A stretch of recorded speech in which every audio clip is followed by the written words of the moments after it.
दोस्तों नमस्कार, आदाब। मैं डॉक्टर रियाज सैफ़ी, अध्यक्ष पश्चिमी उत्तर प्रदेश राष्ट्रवादी कांग्रेस पार्टी शरद चंद्र पवार। दोस्तों आपसे कुछ बात करनी थी। आज एक अहम मसले पर आपके साथ मौजूद हूँ।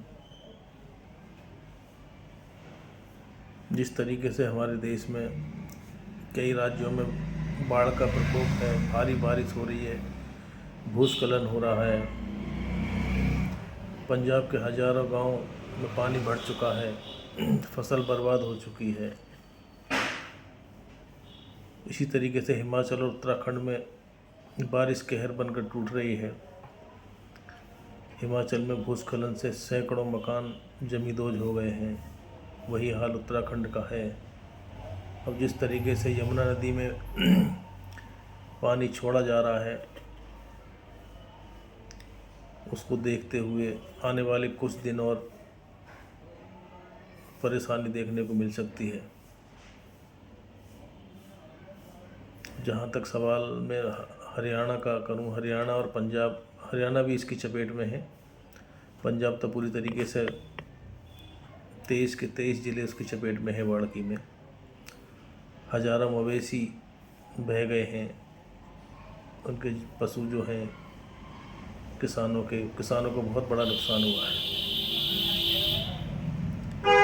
इसी कड़ी में मेवात के मुस्लिम समाज ने हिम्मत दिखाते हुए बड़ी दरिया दिली का परिचय देते हुए सैकड़ों ट्रक जो है राशन, दवा,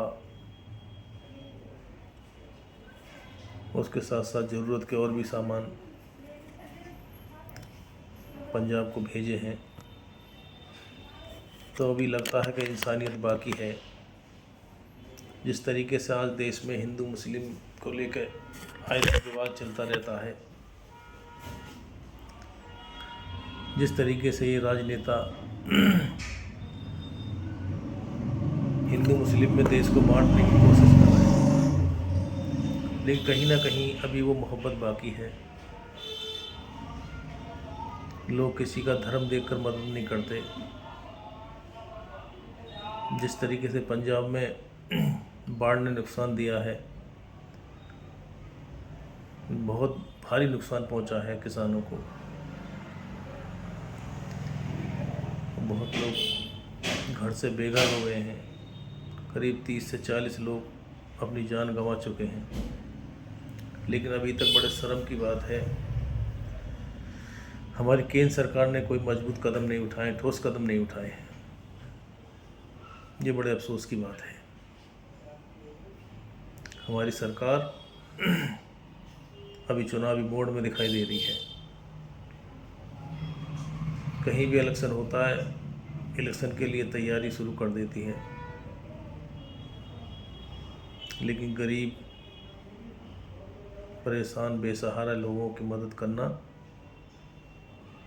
शायद सरकार को गवारा नहीं होता।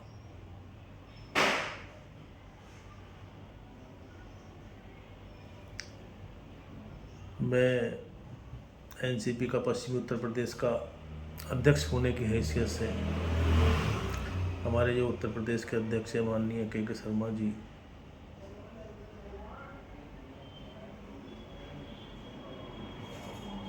उनसे बातचीत की है हम लोगों ने। तो बहुत जल्दी जो है हम भी बाढ़ पीड़ित इलाकों का दौरा करेंगे। कैसे हालात हैं वहाँ, क्या क्या मदद पहुँचाई जा सकती है, उसकी कोशिश भी करेंगे। तो कहीं ना कहीं जो सिख समाज है वो मदद करने में हमारे देश में सबसे आगे है। कहीं किसी भी कौम पर कोई भी आफत आई, मुसीबत आई, परेशानी आई, तो सिख समाज ने हमेशा साथ दिया है।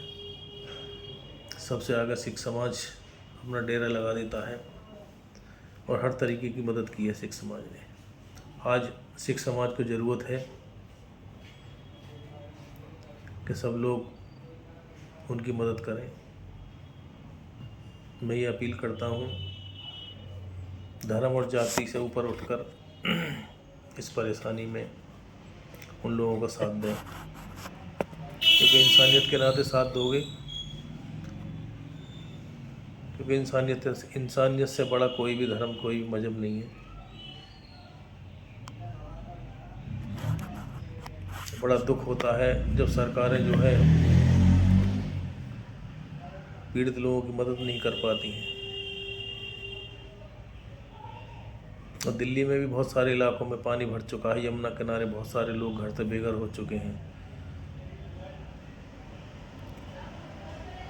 ऐसे लोगों का विशेष ख्याल रखना चाहिए। तो कोई ये परेशानी, ये आपदा है, ये प्राकृतिक आपदा है, ये किसी पर भी आ सकती है, किसी के साथ कुछ भी हो सकता है। इसलिए तो कहते हैं हमेशा ऊपर वाले की लाठी बेआवाज़ होती है, उससे डरते रहना चाहिए। लेकिन जो सत्ता के नशे में चूर लोग हैं, अभी वो ये सोच रहे हैं कि हम सारी ज़िंदगी सरकार हमारी ही रहेगी, हम सत्ता में रहेंगे। उनको ये समझना चाहिए कि सत्ता तो परिवर्तनशील होती है, ये तो परिवर्तन होता रहता है। आज सत्ता में आप हो, कल कोई और होगा, परसों कोई और होगा।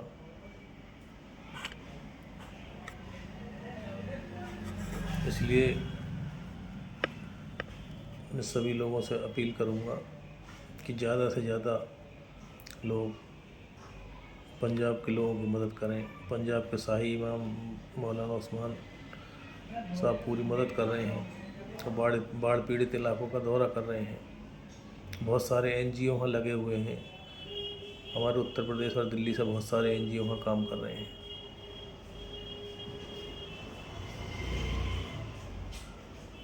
इसलिए मैं आप सब लोगों के बीच में आया था मेरे दोस्तों, क्योंकि हमारा फ़र्ज़ है कि किसी पीड़ित की मदद करना हर इंसान का फ़र्ज़ है, क्योंकि ये परेशानी किसी के सामने भी आ सकती है। इसलिए उसकी जो आवाज़ है ऊपर वाले की, लाठी में आवाज़ नहीं होती, बेआवाज़ है।